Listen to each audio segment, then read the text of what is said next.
नफरत बनाम से अब ना कइल जाई बात। नफरत बनाम से अब जियत रहे आराम से। नफरत बनाम से अब जियत रहे आराम से।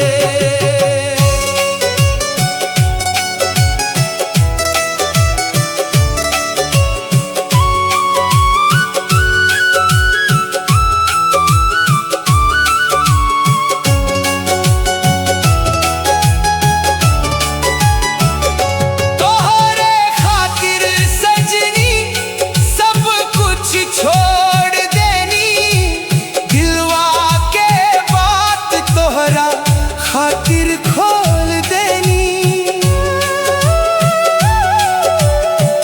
तोहरे खातिर सजनी सब कुछ छोड़ देनी। दिलवा के बात तोहरा खातिर खोल देनी। तू ही धोखा देके दूर कहे हो गोइलू। नफरत बनाम से अब जियत रहे आराम से।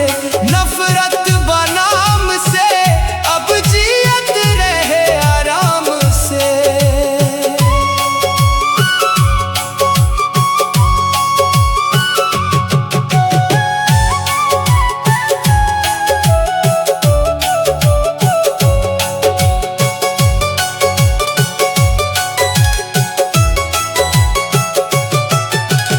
रात भर रोई रोई निंदिया ना आवे।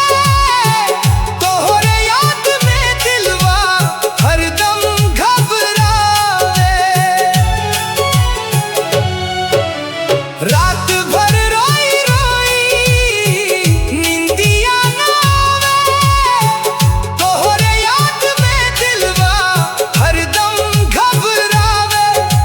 झूठा रहे प्यार अब समझ में आई।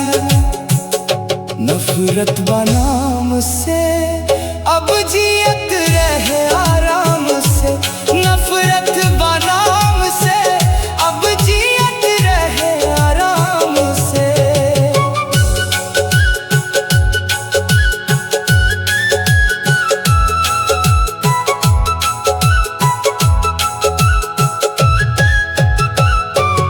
अब आदर्श के दिलवा पत्थर बन गइल बा। तोहरे जुदाई में सब कुछ उजड़ गइल बा। अब आदर्श के दिलवा पत्थर बन गइल बा। तोहरे जुदाई में सब कुछ उजड़ गइल बा। नफरत बनाम से खत्म जवानी भई। नफरत बनाम से अब जियत रहे आराम से। नफरत बनाम से अब जियत रहे आराम से। नफरत